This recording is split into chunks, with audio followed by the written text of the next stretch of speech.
2020-നും 2026 6-ാം മാസം 20-ാം തീയതിക്കും ഇടയിൽ ബഹുമാനപ്പെട്ട ചീഫ് ജുഡീഷ്യൽ മജിസ്ട്രേറ്റ് കോടതിയിൽ ഈ കേസ് 139 തവണയാണ് മാറ്റിവെച്ചിട്ടുള്ളത്. ഈ കേസ് എങ്ങനെ കൈകാര്യം ചെയ്തു എന്ന് നോക്കിയാൽ സത്യത്തിൽ നിയമവ്യവസ്ഥയോടുള്ള നമ്മുടെ ബഹുമാനം പരിപൂർണമായി നമുക്ക് നഷ്ടപ്പെടും എന്നാണ് നമുക്ക് കാണാൻ കഴിയും. അപ്പം ആ കേസ് സമയബന്ധിതമായി പൂർത്തിയാക്കേണ്ടത് നിയമവ്യവസ്ഥയുടെ ഉത്തരവാദിത്തമാണെന്ന് ബഹുമാനപ്പെട്ട ന്യായാധിപന്മാർക്ക് എന്തുകൊണ്ട് തോന്നുന്നില്ല? 2015 മാർച്ച് 13 അന്ന് കേരളമൊട്ടാകെ നാണക്കേടുണ്ടാക്കിയ ഒരു ദിവസമായിരുന്നു.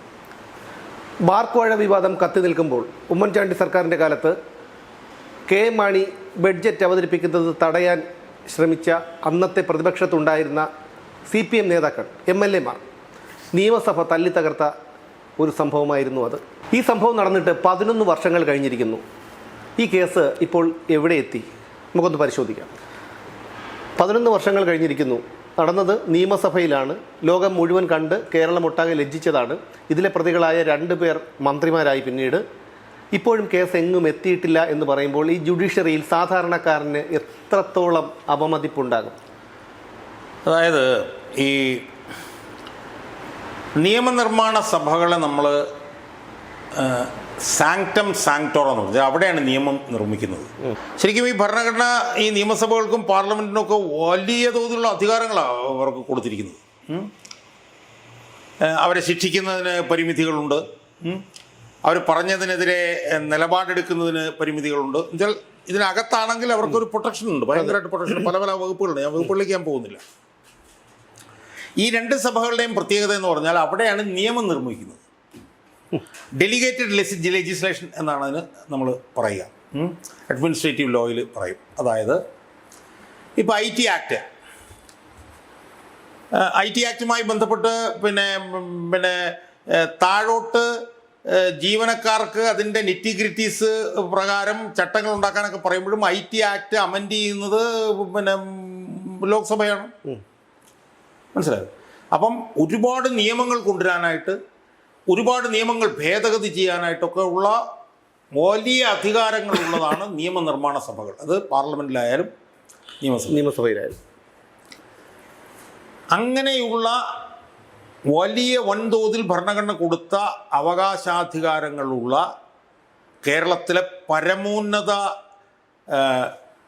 പിന്നെ സഭയായിട്ടുള്ള നിയമനിർമ്മാണ സഭയായിട്ടുള്ള നിയമസഭയിൽ ഇപ്പോൾ കേരളത്തെ സംബന്ധിച്ച് നമ്മൾ എടുക്കുകയാണെങ്കിൽ മറ്റു സംസ്ഥാനങ്ങളൊന്നും പോട്ടെ, കേരളത്തെ സംബന്ധിച്ചെടുക്കുകയാണെങ്കിൽ സംസ്ഥാന രൂപീകരണത്തിന് ശേഷം ഇത്ര ഭീകരമായിട്ടുള്ള, ഇത്ര ദയനീയമായിട്ടുള്ള ഒരു സംഭവം കേരളത്തിൻ്റെ ചരിത്രത്തിൽ ഉണ്ടായിട്ടില്ല. ഇപ്പോൾ നിയമസഭയിൽ ഈ പറഞ്ഞ പോലെ തുണിമുക്കി കാണിച്ചു എന്നൊക്കെ പറയുന്നത് പോലെ നമ്മൾ കേട്ടിട്ടുണ്ട്, ചെരുപ്പ് എറിഞ്ഞു എന്നൊക്കെ പറഞ്ഞ് നമ്മൾ കേട്ടിട്ടുണ്ട്, പലതൊക്കെ നമ്മൾ കേട്ടിട്ടുണ്ട്. പക്ഷേ ഈ പറഞ്ഞതുപോലെ 2015 മാർച്ച് 13 അവിടെ നടന്ന അതാണോ? ആലോചിച്ച് നോക്കി. നമ്മളെല്ലാം നഗ്നനേത്രങ്ങൾ കൊണ്ട് നമ്മൾ കണ്ടതാണ്. നിയമസഭ തല്ലിത്തകർക്കുകയാണ്. അതിന്റെ ഡയസിൽ കയറി നിന്നിട്ട് സ്പീക്കറുടെ ഡയസിൽ കയറി നിന്നിട്ട് കമ്പ്യൂട്ടർ എടുത്ത് മറിക്കുകയാണ്. ആ ജയരാജൻ കസേര എടുത്ത് സ്പീക്കറുടെ കസേര എടുത്ത് മറിക്കുന്നത് ഇപ്പോഴും കാണുമ്പോൾ ഞെട്ടലാണ്. ശിവൻകുട്ടി അതായത് മുകളിൽ കൂടി നടക്കുന്നു, കുറച്ച് കഴിയുമ്പോഴത്തേക്കും പൊത്തമൊന്ന് വീഴുന്നു, അയാളെ എടുത്ത് പുറത്ത് കൊണ്ടുപോകുന്നു. മുണ്ട് മടക്കി അഴിച്ചിടാനുള്ള ഒരു മര്യാദ പോലും കാണിച്ചില്ല എന്നുള്ളതാണ്. അപ്പോൾ കേരളത്തിന്റെ ചരിത്രത്തിൽ ഇത്ര ഭീകരമായിട്ടുള്ള ഒരു സംഭവം നിയമസഭയ്ക്കകത്ത് അതിന് മുമ്പും അതിന് പിമ്പും ഉണ്ടായിട്ടില്ല. സ്വാഭാവികമായും അങ്ങനെ അതുണ്ടാകുമ്പോൾ അതിൽ പങ്കെടുത്തവർക്ക് അർഹിക്കുന്ന ശിക്ഷ വാങ്ങിക്കൊടുക്കാനുള്ള ബാധ്യത ആർക്കാണ് ഉള്ളത്? നിയമവ്യവസ്ഥയ്ക്കാണുള്ളത്. കാരണം അതിൽ പങ്കാളികളായവരെ ശിക്ഷിക്കപ്പെടാതിരിക്കാൻ വേണ്ടിയിട്ടാണ് ഭരണകൂടം ശ്രമിക്കുക. ഉദാഹരണത്തിന് നമുക്കറിയാലോ, ഇപ്പോൾ 2015 മാർച്ച് 13 ഇത് വന്നത്. 2016 പോലും പിന്നെ 10 വർഷം ഇടതുപക്ഷമാണ്. അതിൽ മന്ത്രിയായി, ഈ 2 പേരും മന്ത്രിയായി. ഇടതുപക്ഷത്തിന്റെ ആളുകളാണ് അത് പങ്കെടുത്തത്. സ്വാഭാവികമായും അത് അവര് പിന്നെ കുറ്റക്കാരെ ശിക്ഷിക്കാതിരിക്കേണ്ടതാണ് ആ മന്ത്രിസഭയുടെ അല്ലെങ്കിൽ ആവശ്യം. അതിനവരെ നമ്മൾ കുറ്റപ്പെടുത്താൻ പറ്റില്ല. അപ്പം അങ്ങനെ അവർ ശ്രമിക്കുമ്പോൾ അതിനകത്ത് ഇടപെട്ട് ആ കുറ്റം ചെയ്തവർക്ക് ശിക്ഷ കിട്ടും എന്ന് ഉറപ്പുവരുത്തേണ്ടത് രാജ്യത്തെ നിയമവ്യവസ്ഥ. യഥാർത്ഥത്തിൽ അങ്ങനെ ആ നിയമവ്യവസ്ഥയുടെ മുന്നിലേക്ക് ആ വിഷയം കൊണ്ടുപോയ രണ്ടുപേരുണ്ട് വിവരാവകാശ പ്രവർത്തകർ. ഒരു ഘട്ടത്തിൽ രമേശ് ചെന്നിത്തല ഉണ്ടായിരുന്നു, പക്ഷേ രമേശ് ചെന്നിത്തല പിന്നീട് പിന്മാറി. അതിലുള്ള പ്രധാനപ്പെട്ട രണ്ട് വിവരാവകാശ പ്രവർത്തകരിൽ ഒരാൾ എൻ്റെ ആത്മസുഹൃത്താണ്, മുരന്തൂക്കിൽ തോമസ്, MT തോമസ് എന്ന് പറഞ്ഞിട്ടുള്ള എൻ്റെ സുഹൃത്തും, പിന്നെ ഒരു പീറ്റർ മ്യാലിപ്പറമ്പിൽ. അവർ രണ്ടൊരു വിവരാവകാശ പ്രവർത്തകർ. അവരിത് നടന്ന എത്രയോ മാസങ്ങൾ കഴിഞ്ഞപ്പോഴത്തേക്കും ഇത് എത്ര രൂപയുടെ നഷ്ടമാണ് ഉണ്ടായതെന്ന് ചോദിച്ചു വിവരാവകാശം കൊടുത്തു. അതിലാണ് അവർക്ക് 2 ലക്ഷത്തിൽ ചില്ലാനെന്ന് പറഞ്ഞിട്ട് കിട്ടും. അതിൻ്റെ തൊട്ടുപുറകെ പിന്നെ നിയമസഭാ സെക്രട്ടറി മ്യൂസിയം പോലീസ് സ്റ്റേഷനിൽ ഒരു പരാതി കൊടുക്കുന്നു. അപ്പോൾ എനിക്ക് തോന്നുന്നത് ഗവൺമെൻറ് മാറിയെന്ന് തോന്നുന്നു, പരാതി കൊടുക്കുന്നു. അതിനുശേഷം നമ്മൾ കാണുന്നത് എന്താണ്? അതിനുശേഷം ഗവൺമെൻറ് ഇത് ചവിട്ടി പിടിക്കുന്നു. മനസ്സിലായില്ലേ? ഒരു ഘട്ടം കഴിയുമ്പോഴത്തേക്ക് എന്ത് സംഭവിക്കുന്നു? ഒരു ഘട്ടം കഴിയുമ്പോഴത്തേക്കും വി ശിവൻകുട്ടിയും ഈ കേസ് അന്വേഷിക്കുന്ന ക്രൈം ബ്രാഞ്ചും ഈ കേസ് എഴുതി തള്ളണം എന്ന് പറഞ്ഞിട്ട് കോടതിയെ സമീപിക്കുന്നു. അതെനിക്കൊന്ന് എറണാകുളത്ത് CJM കോടതിയിലെ മറ്റാണ് ഈ കേസ് നിലനിൽക്കുന്നത്. അപ്പം അത് എഴുതി തള്ളണം എന്ന് പറഞ്ഞ് കോടതിയെ സമീപിക്കുന്ന സമയത്ത് എൻ്റെ സുഹൃത്തായിട്ടുള്ള MT തോമസ്, എനിക്ക് തോന്നുന്നത് അന്നപ്പം എഴുതി തള്ളാൻ ശ്രമിക്കുന്നതിന് മുമ്പ് തന്നെ CJM കോടതിയിൽ ഇതൊരു 10-20 തവണ മാറ്റിവെച്ചു. ആ മാറ്റിവെച്ചതിനെ തുടർന്ന് ഇത് അട്ടിമറിക്കാനുള്ള ശ്രമം കണ്ടതിനെ തുടർന്ന് എൻ്റെ സുഹൃത്തായിട്ടുള്ള MT തോമസ് ഹൈക്കോടതിയെ സമീപിച്ചു. ഹൈക്കോടതിയെ സമീപിച്ചിട്ട് തുടർന്ന് ഇതിങ്ങനെ പൊതു സ്വത്ത് ഇത്ര നഷ്ടപ്പെട്ടതാണ്, ഇത് പിന്നെ ജനപ്രതിനിധികളാണ് ഇതിനകത്ത് ഇടപെട്ടിട്ടുള്ളത്, അതുകൊണ്ട് ഇത് അട്ടിമറിക്കാൻ വേണ്ടി ശ്രമിക്കുകയാണ്, കോടതി ഇടപെടണമെന്ന് പറയുന്നത്. എൻ്റെ ഓർമ്മ ശരിയാണെങ്കിൽ VG അരുൺ എന്ന് പറഞ്ഞിട്ടുള്ള അന്നത്തെ ഹൈക്കോടതിയുടെ ന്യായാധിപൻ ആ കേസ് പരിഗണിക്കുകയും ഇത് 2 മാസത്തിനുള്ളിൽ ഇത് സംബന്ധിച്ചിട്ടുള്ള തീർപ്പ് ഉണ്ടാക്കണം എന്ന് ചീഫ് ജുഡീഷ്യൽ മജിസ്ട്രേറ്റ് കോടതിയോട് ഉത്തരവിടുകയും ചെയ്തു. 2 മാസം, അത് 2020 അതിനെ തുടർന്ന് ഈ കേസ് പിൻവലിക്കണം എന്നുള്ള ഇത് ചീഫ് ജുഡീഷ്യൽ മജിസ്ട്രേറ്റ് കോടതിയിൽ അന്ന് എന്തോ ഒരു ജയചന്ദ്രൻ എന്ന് പറഞ്ഞൊരു മജിസ്ട്രേറ്റ് ആയിരുന്നു തോന്നുന്നു. ആ മജിസ്ട്രേറ്റിൻ്റെ മുന്നിൽ സർക്കാർ ഇത് പിൻവലിക്കുന്നതുമായി ബന്ധപ്പെട്ടുള്ള കേസ് വരുന്നു. ആ കേസിൽ ദീർഘമായിട്ടുള്ള ഒരു വിധിന്യായത്തിൽ അദ്ദേഹം കൺക്ലൂഡ് ചെയ്ത് എങ്ങനെയാണെന്ന് വെച്ചാൽ ഇത് പിൻവലിക്കപ്പെട്ടാൽ സമൂഹത്തിൽ തെറ്റായിട്ടുള്ള ഒരു സന്ദേശമായിരിക്കും കൊടുക്കുന്നത് എന്ന് മാത്രമല്ല, ഇത് അട്ടിമറിക്കാൻ വേണ്ടി എക്സ്റ്റേണൽ ആയിട്ടുള്ള ഇൻഫ്ലുവൻസ് ഉണ്ടോ എന്നുള്ള സംശയം എനിക്കുണ്ട്. പുറമേ നിന്നാരോ സമ്മർദ്ദം ചെലുത്തുന്നു എന്നുള്ള ഒരു തോന്നലും എന്നെ ബാധിച്ചിട്ടുണ്ട് എന്നുള്ള നിരീക്ഷണത്തോടു കൂടിയാണ് ഇത് പിൻവലിക്കാനുള്ള സർക്കാരിൻ്റെ തീരുമാനം തെറ്റാണെന്ന് ഡിസ്മിസ് ചെയ്തു. അല്ല, ഇതിപ്പോൾ എതിർത്താലും, അതായത് ഈ കേസ് പിൻവലിച്ച അല്ല ഇത് റദ്ദാക്കിയാലും, ഈ കേസ് റദ്ദാക്കിയാലും, ഈ കേസ് ഇത്രയും വൈകിപ്പിച്ചാലും ഫലം ഒന്ന് തന്നെയാണ്. കാരണം ജുഡീഷ്യറിയിലാണ്. അല്ല, ഞാൻ എൻ്റെ വിശദാംശങ്ങളിലേക്ക് വരിക. ഇപ്പോൾ 2020 ചീഫ് ജുഡീഷ്യൽ മജിസ്ട്രേറ്റ് കോടതി, അപ്പോൾ തിരുവനന്തപുരത്തേക്ക് വന്നു തന്നെയത്, ഇത് പിൻവലിച്ചു കഴിഞ്ഞാൽ തെറ്റായിട്ടുള്ള സന്ദേശമാണ് കൊടുക്കുക എന്ന് മാത്രമല്ല അതിനകത്ത് പുറത്തുനിന്ന് ആരോ ഇടപെട്ടതായിട്ട് പോലും സംശയം പ്രകടിപ്പിക്കുന്ന ഉത്തരവ് ചീഫ് ജുഡീഷ്യൽ മജിസ്ട്രേറ്റ് കോടതിയിൽ നിന്ന് വന്നു. അതിനെ തുടർന്ന് ഇത് വൈകിപ്പിക്കാൻ വേണ്ടി ഇതിൻ്റെ ബന്ധപ്പെട്ടവരെന്തോ സുപ്രീം കോടതി പോയി, അവിടെ ഒന്നും നടന്നില്ല. അപ്പോൾ ചീഫ് ജുഡീഷ്യൽ മജിസ്ട്രേറ്റ് കോടതിയിലേക്ക് 2020 ഈ കേസ് വരുമ്പോൾ എന്താണ് ചീഫ് ജുഡീഷ്യൽ മജിസ്ട്രേറ്റ് കോടതിയുടെ ഉത്തരവാദിത്വം? ആ ഉത്തരവാദിത്വം എന്ന് പറഞ്ഞാൽ ആ കോടതി തന്നെ ഇത് തള്ളാൻ വേണ്ടി വന്ന വിധിന്യായത്തിനെതിരായിട്ട് വിധി പ്രഖ്യാപിച്ചതാണ് ആ കോടതി. അപ്പോൾ ആ കോടതിയുടെ ബൗണ്ട് ആൻഡ് ഡ്യൂട്ടി, അടിസ്ഥാനപരമായിട്ടുള്ള ഉത്തരവാദിത്വം എന്ന് പറയുന്നത് സമയബന്ധിതമായി ഈ കേസ് തീർപ്പാക്കുകയും അതിലെ പ്രതികൾ ശിക്ഷിക്കപ്പെടും എന്ന് ഉറപ്പുവരുത്തുകയും ചെയ്യുക എന്നുള്ളതായിരുന്നു തിരുവനന്തപുരം ചീഫ് ജുഡീഷ്യൽ മജിസ്ട്രേറ്റ് കോടതിയുടെ പ്രഥമമായിട്ടുള്ള ഉത്തരവാദിത്വം, അവരുടെ ബാധ്യത, അവരുടെ ചുമതല.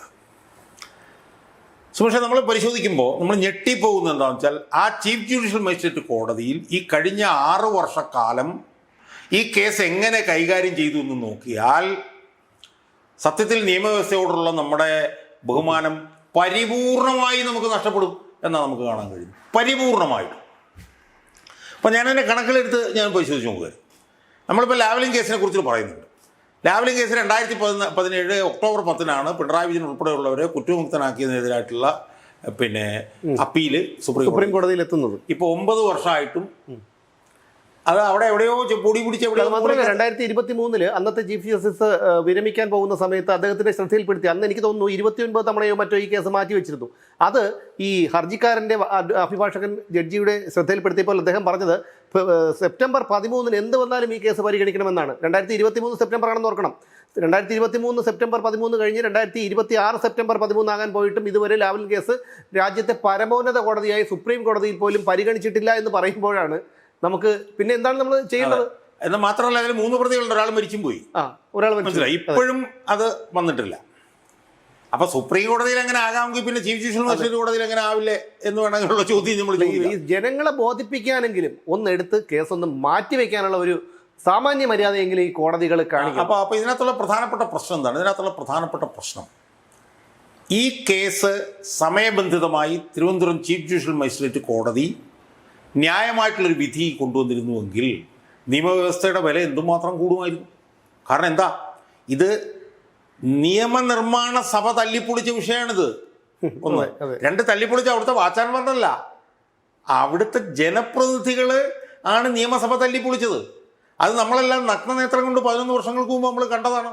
മനസ്സിലായി. അപ്പോൾ ആ കേസിൽ തിരുവനന്തപുരം ചീഫ് ജുഡീഷ്യൽ മജിസ്ട്രേറ്റ് കോടതി ഇതിനകം ഇത് കേസെടുത്ത് പരിഗണിച്ച് അതിൽ ശിക്ഷ കിട്ടേണ്ടവന് ശിക്ഷ കൊടുത്തിരുന്നെങ്കിൽ ജനങ്ങൾക്ക് എന്തുമാത്രം വിശ്വാസം നീതിന്യായ വ്യവസ്ഥയിൽ കൊണ്ടുവരാമായിരുന്നു. അല്ല, ജനങ്ങൾക്ക് അല്ലെങ്കിൽ നീതിന്യായ വ്യവസ്ഥയിൽ പച്ചയ്ക്ക് പറയുകയാണെങ്കിൽ വിശ്വാസം ഇല്ല. ഞാൻ എപ്പോഴും പറയാറുള്ളത് പോലെ ഈ BNS-ഉം BNSS-ഉം ലോകമർദ്ദനവും ജയിലും എല്ലാം ഞങ്ങളെപ്പോലുള്ള സാധാരണക്കാർക്ക് വേണ്ടിയിട്ടുള്ളതാണ്. അതൊന്നും ഈ പറയുന്ന അധികാരി വർഗത്തിനുള്ളതല്ല. ഞാൻ പറഞ്ഞത് എന്നെ സംബന്ധിച്ച് എനിക്ക് അങ്ങനെ അഭിപ്രായമില്ല കേട്ടോ. കാരണം എന്താ വെച്ചാൽ പൊതുപ്രവർത്തനം എന്നുള്ള നിലയിൽ പിന്നെ എനിക്ക് അഭിമാനകരമായിട്ടുള്ള നേട്ടങ്ങൾ ഉണ്ടായിട്ടുള്ളത് കോടതിയിൽ നിന്നാണ്. അതുകൊണ്ട് കോടതിയെ ഞാൻ മൊത്തമായി എടുത്ത് മോശമായി പറയാൻ ഞാൻ ആളല്ല. അതുകൊണ്ടാണ് ഞാൻ പറഞ്ഞത് നല്ലതിന് നല്ലതും ചീത്തയെ ചീത്തയുമാണ് എന്ന് പറയും. ഇത് ചീത്തയായിട്ടുള്ളൊരു കാര്യമായി ഇപ്പോൾ ഇവിടെ ഞാൻ പറഞ്ഞുകൊണ്ടിരിക്കുന്നത്. 2020 മുതൽ 2026 വരെ ഞാൻ നോക്കുമ്പോൾ വേണ്ട 4-5 മജിസ്ട്രേറ്റുമാർ വന്ന് മാറിയിട്ട് ഇപ്പോൾ ഒരു പുതിയ മജിസ്ട്രേറ്റ് വന്നിട്ട് മാസങ്ങളായിട്ടു. ഇതിനിടയിൽ ഞാൻ നോക്കുമ്പോൾ ഞെട്ടിപ്പോൾ, അതായത് ഈ മുരന്തൂക്കിൽ തോമസ് ഹൈക്കോടതിയിൽ പോയത് ഇത് 20 പ്രാവശ്യം മാറ്റി വെച്ചു എന്നിട്ട് ഒന്നും സംഭവിക്കുന്നില്ല എന്നും പറഞ്ഞിട്ടാണ്. ഞാനത് കഴിഞ്ഞിട്ട് അവരുടെ വെബ്സൈറ്റിൽ കയറി ഈ 2020 ശേഷം ഇത് എത്ര തവണ മാറ്റിവെച്ചു എന്ന് നോക്കിയപ്പോഴത്തേക്ക് സത്യം പറഞ്ഞാൽ എനിക്ക് ബോധം കെട്ടില്ല എന്ന് മാത്രമേ ഉള്ളൂ. എനിക്ക് അത്യാവശ്യം ആരോഗ്യമൊക്കെ ഉള്ളതുകൊണ്ടാണ് ഞാൻ ബോധം കെടാതെ പോയത്. അല്ലെങ്കിൽ അത് ലിസ്റ്റ് നോക്കുമ്പോൾ ഞാൻ ബോധം കെട്ടുപോയേനെ. കാരണം എന്താണെന്നറിയോ, 2020-നും 2026 6-ാം മാസം 20-ാം തീയതിക്കും ഇടയിൽ ബഹുമാനപ്പെട്ട ചീഫ് ജുഡീഷ്യൽ മജിസ്ട്രേറ്റ് കോടതിയിൽ ഈ കേസ് 139 തവണയാണ് മാറ്റിവെച്ചിട്ടുള്ളത്. 139 തവണ. നേരത്തെ മാറ്റിവെച്ച 20 തവണ കൂടെ ചേർത്ത് കഴിഞ്ഞാൽ 151 തവണയാണ് കഴിഞ്ഞ 7 വർഷത്തിനിടയിൽ ഈ കേസ് മാറ്റിവെച്ചിട്ടുള്ളത്. അപ്പം ഇത് ആലോചിച്ച് നോക്കി ഇതിൻ്റെ അവസ്ഥ എന്താണ്. അല്ല, അതുപോലെ അത് നമ്മൾ ഈ കേസ് പറയുമ്പോൾ മറ്റൊന്നും കൂടി പറയാനുണ്ട്. അതായത് യൂണിവേഴ്സിറ്റി കോളേജ് അധ്യാപകനായിരുന്ന പ്രൊഫസർ വിജയലക്ഷ്മി, ആ വിജയലക്ഷ്മി ടീച്ചറെ SFI പ്രവർത്തകർ തടഞ്ഞു വെച്ച് ആക്രമിച്ചത് A റഹീമിന്റെ നേതൃത്വത്തിലാണ്. ആ ദൃശ്യങ്ങളെല്ലാം നമ്മൾ കണ്ടതാണ്. ആ കേസ് ഇപ്പോഴും കോടതിയിൽ നിലനിൽക്കുന്നുണ്ട്. ഞാൻ പറഞ്ഞു വന്നത് അവിടെ പോലും പലപ്പോഴും റഹീം ഹാജരായിട്ടില്ല, നടപടി ഉണ്ടായിട്ടില്ല. ഞാൻ പറഞ്ഞ എൻ്റെ പോയിന്റ് എന്താണെന്ന് ഞാൻ ഈ നീതിന്യായ വ്യവസ്ഥയിൽ കേസെടുക്കുന്നതിനൊക്കെ ഒരുപാട് താമസങ്ങൾ വരുന്നുണ്ട്. ഞാൻ അതിനൊന്നും വിമർശനം ഇല്ലെന്ന് ഞാൻ കാണുന്നില്ല. ഇപ്പോൾ നമ്മൾ ലാവ്ലിൻ കേസിൻ്റെ കാര്യം തന്നെ നമ്മൾ നേരത്തെ സൂചിപ്പിച്ചു. ഇപ്പം ഞാൻ ഉൾപ്പെട്ട ഒരു മാനനഷ്ട കേസുണ്ട്. ആ മാനനഷ്ട കേസ് 5-6 വർഷമായിട്ട് നീണ്ടുപോയിക്കൊണ്ടിരിക്കുകയാണ്. അത് അപ്പോൾ നീണ്ടുപോകുന്നതിന് ഞാൻ ന്യായീകരിക്കുകയല്ല, പക്ഷെ നീണ്ടുപോയിക്കൊണ്ടിരിക്കുകയാണ് എല്ലാ കേസുകളും എന്നുള്ളത് ഒരു വസ്തുതയാണ്. പക്ഷേ ഇവിടുത്തെ അവസ്ഥ എന്താ? ആ നീണ്ടുപോകുന്നതിൻ്റെ കൂട്ടത്തിലൊരു നീണ്ടുപോകാനായിട്ട് നമുക്കിതിനെ കാണാൻ കഴിയുമോ? കഴിയില്ല. കാരണം എന്താ? നിയമനിർമ്മാണ സഭ നിയമം നിർമ്മിക്കാൻ വേണ്ടി ജനങ്ങൾ തിരഞ്ഞെടുത്ത് വിടുന്നവന് ചവിട്ടി പൊളിക്കുന്നൊരു സംഭവമാണ് ഈ സംഭവം. എന്ന് പറഞ്ഞു കഴിഞ്ഞാൽ നേരത്തെ പറഞ്ഞ വിജയലക്ഷ്മിയുടെ കേസും എൻ്റെ കേസും ഒക്കെ താമസിക്കുന്നത് ശരിയാണോ എന്നാണ്. അല്ല, അത് തെറ്റ് തന്നെയാണ്. പക്ഷേ ഇവിടുത്തതിൻ്റെ ഇത് അങ്ങേ അറ്റത്തെ തെറ്റല്ലേ, ഇത് അങ്ങേ അറ്റത്തെ തെറ്റ്. അപ്പം ആ കേസ് സമയബന്ധിതമായി പൂർത്തിയാക്കേണ്ടത് നിയമവ്യവസ്ഥയുടെ ഉത്തരവാദിത്തമാണെന്ന് ബഹുമാനപ്പെട്ട ന്യായാധിപന്മാർക്ക് എന്തുകൊണ്ട് തോന്നുന്നില്ല? ഇതിങ്ങനെ നീണ്ടുപോയാൽ കോടതിയുടെ വിശ്വാസ്യതയല്ലേ നഷ്ടപ്പെടുക? അതുകൊണ്ട് ഇതിനൊരു എയർലി ഹിയറിംഗ് വെച്ച് അല്ലെങ്കിൽ 1-2 മാസത്തിനുള്ളിൽ ഇത് തീർക്കും എന്ന് പറയാനുള്ള ഒരു ബാധ്യത ഇവർക്കില്ല. ഇപ്പോൾ ഞാൻ പറയട്ടെ, ഇപ്പോൾ പല കേസുകളും ഇങ്ങനെ നീണ്ടു പോകുന്നുണ്ട്. നമ്മൾ നീണ്ടു പോകുന്ന കേസുകളെ നമ്മൾ വിമർശിക്കും. പക്ഷേ നീണ്ടു പോകാത്ത കേസുകളും ഉണ്ട്. നീണ്ടുപോകാതെ വിചാരണ തീർത്തിട്ടുള്ള എത്രയോ കേസുകളുണ്ട്. സാധാരണക്കാരൻ്റെ കേസുകളൊക്കെ പെട്ടെന്ന് തീർക്കുകയല്ലേ? അല്ല, ഞാൻ അങ്ങനെയല്ല ഞാൻ പറഞ്ഞു. ഞാൻ സാധാരണക്കാരനല്ലാന്ന് ഞാൻ പറയുന്നില്ല. കേസുകൾ പെട്ടെന്ന് വിചാരണ ചെയ്ത് തീർക്കുന്ന അനുഭവങ്ങൾ പലതും ഉണ്ടായിട്ടുണ്ട്. പക്ഷേ വർഷങ്ങളോളം പിന്നെ കാലതാമസം വരുന്ന കേസുകളുണ്ട്. പക്ഷെ അതിൻ്റെ ഒന്നും കൂട്ടത്തിൽ ചേർക്കാവുന്ന ഒരു കേസാണോ ഈ കേസ്? ഇത് നിയമസഭ തല്ലിപ്പൊളിച്ച കേസല്ലേ ഇത്? നിയമം ഉണ്ടാക്കാൻ വേണ്ടിയിട്ട് ജനങ്ങൾ തിരഞ്ഞെടുത്ത് അയക്കുന്നവന്മാർ വന്ന് നിയമസഭ മുഴുവൻ തല്ലിപ്പൊളിക്കുന്ന ഈ കേസ് ഞാൻ കൂടുതൽ ദീർഘിപ്പിക്കുന്നില്ല. ഇനിയെങ്കിലും ഈ തിരുവനന്തപുരത്തെ ചീഫ് ജുഡീഷ്യൽ മജിസ്ട്രേറ്റ് കോടതി ചുരുങ്ങിയതൊരു 2 മാസം ഇപ്പം ഇതിങ്ങനെ നീളുമ്പോഴത്തേക്ക് ഉണ്ടാകുന്ന പ്രശ്നം എന്താണെന്നറിയോ? നീളുമ്പോൾ ഉണ്ടാകുന്ന പ്രശ്നം എന്ന് പറഞ്ഞു കഴിഞ്ഞാൽ നീതിന്യായ വ്യവസ്ഥയെക്കുറിച്ചിട്ട് വിമർശനം വരും. ഇപ്പം നമ്മൾ നോക്കുമ്പോൾ നമുക്ക് കാണാൻ കഴിയുന്ന എന്താ, ഈ കേസ് വന്ന 2026 വരെ അധികാരത്തിലിരുന്ന പാർട്ടിയുടെ നേതാക്കന്മാരായിട്ടുള്ള MLA-മാരാണ് ഇത് തെളിയിപ്പൊളിച്ചത്. സ്വാഭാവികമായും ഇനി അവരോട് ഭയപ്പെട്ടിട്ടാണോ? സ്വാഭാവികമല്ലല്ലോ, ആണല്ലോ. അല്ല, ഞാൻ പറയാണ്, അവരെ ഭയപ്പെട്ടിട്ടാണോ എന്നുള്ള സംശയം ജനങ്ങളുടെ വരില്ലേ? ഇനി അങ്ങനെയാണെങ്കിൽ അവർ പോയില്ലേ? അല്ല, ഏറ്റവും സങ്കടകരമായിട്ടുള്ള കാര്യം എന്താ പറയുക, ഇത്രയും വലിയ ഒരു നെറികേട് കാണിച്ചവര് പിന്നീട് ഭരണത്തിന്റെ തലപ്പത്ത് വന്നു എന്നുള്ളതാണ്. അതിന് തടയിടാൻ ഇവിടെ ഒരു നിയമവും ഇല്ല, ഒരു മാർഗവും ഇല്ല. അല്ല, ഞാൻ പറഞ്ഞു അതിനകത്ത് ഞാൻ വലിയ കുറ്റപ്പെടുത്തുന്നില്ല. കാരണം R. ബാലകൃഷ്ണ ബ്ലോക്ക് മുതൽ ഒരുപാട് പേര് ഒരു പൊതുനിരത്തിൽ സമരം ചെയ്യുന്നത് പോലെ അല്ലല്ലോ. അല്ല, ഞാൻ പറഞ്ഞത് അവരൊക്കെ ജയിച്ചു വന്നിട്ടുണ്ട്. അത് വേറെ കാര്യം. അത് ജനങ്ങളുടെ കഴിവുകേട്. ജയിച്ചു വന്നിട്ടുണ്ട്, പലരും ജയിച്ചു വന്നിട്ടുണ്ട്. അത് കഴിവുകേട് ജനങ്ങളുടെ കഴിവുകേടാണ് അല്ലെന്നൊക്കെ നമുക്ക് ചർച്ച ചെയ്യാം. അതിന് ശരിയുണ്ട് തെറ്റുണ്ടാവും, അതവിടെ നിൽക്കട്ടെ. പക്ഷെ നിയമവ്യവസ്ഥയുടെ പരിപാടി എന്താ? നിയമവ്യവസ്ഥ എന്ന് പറഞ്ഞു കഴിഞ്ഞാൽ ആ നിയമവ്യവസ്ഥ ഇങ്ങനെ ചെയ്യാൻ പോയി കഴിഞ്ഞ് കഴിഞ്ഞാൽ ആളുകൾക്ക് ഇവിടെ എത്താൻ പറ്റും. അതുകൊണ്ട് ഇനിയെങ്കിലും ഈ വീഡിയോ ഇതുമായി ബന്ധപ്പെട്ട ന്യായാധിപന്മാർ കാണും എന്നാണ് ഞാൻ വിശ്വസിക്കുന്നത്.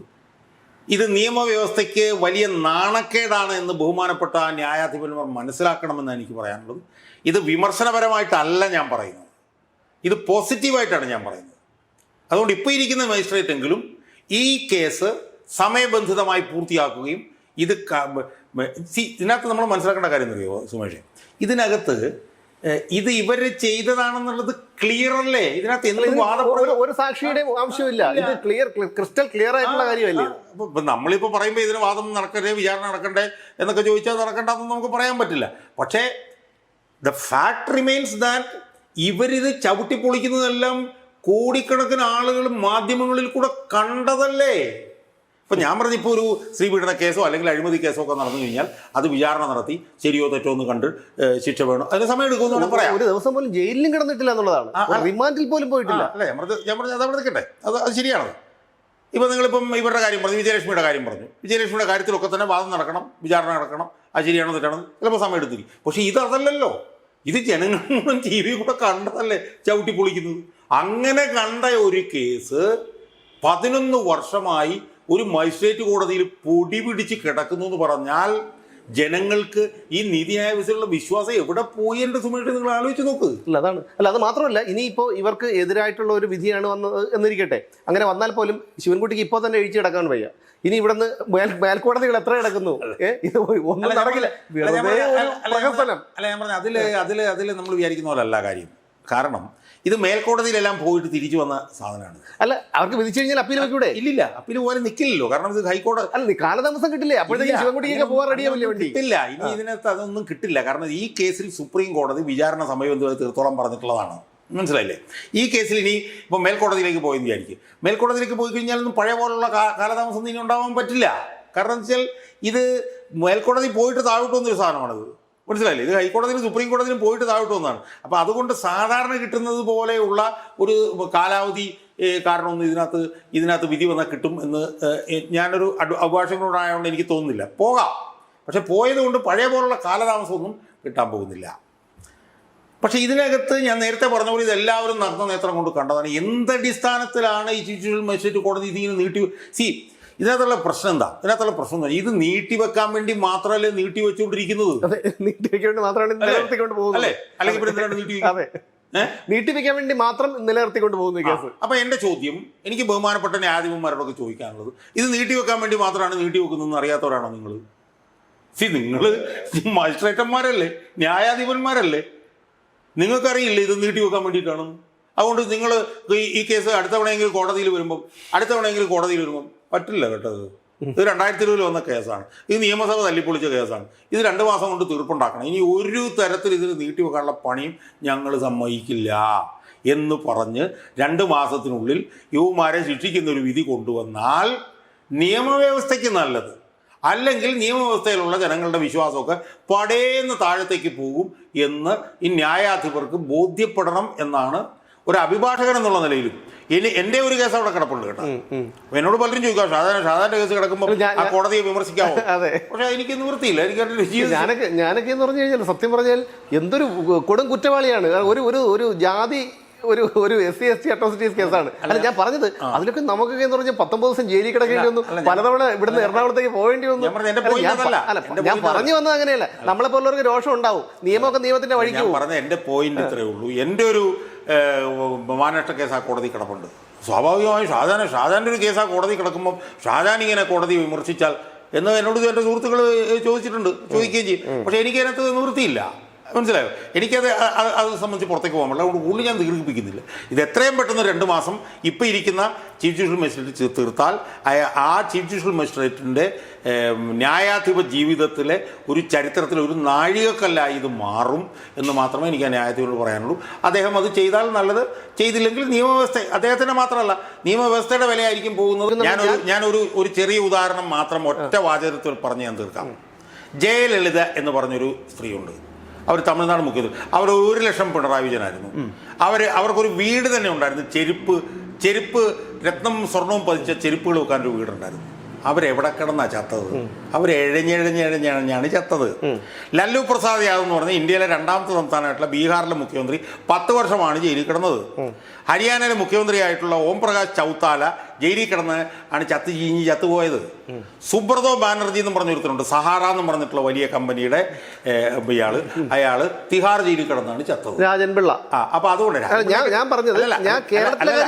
അല്ലല്ല ഞാൻ പറഞ്ഞത് രാജൻപിള്ളയൊക്കെ ചെറിയ കേസ്. രാജൻപിള്ളയുടെ 1,05,000 കോടി. ഞാൻ പറഞ്ഞു രാജലക്ഷ്മി പിള്ള എന്ന് പറഞ്ഞാൽ എന്തുമാത്രം കോടികളുടെ ആസ്തി ഉണ്ടായിരുന്ന ഭരണ സംവിധാനങ്ങളാണ്. രാജൻപിള്ളയൊന്നും സഹാറ എന്ന് പറഞ്ഞിട്ടുള്ള കമ്പനിയായിട്ട് നോക്കുമ്പോൾ ഒന്നും അല്ല. സഹാറ എന്ന് പറഞ്ഞാൽ 1.5 ലക്ഷം കോടി രൂപയുടെ ആസ്തിയുള്ളവനായിരുന്നു.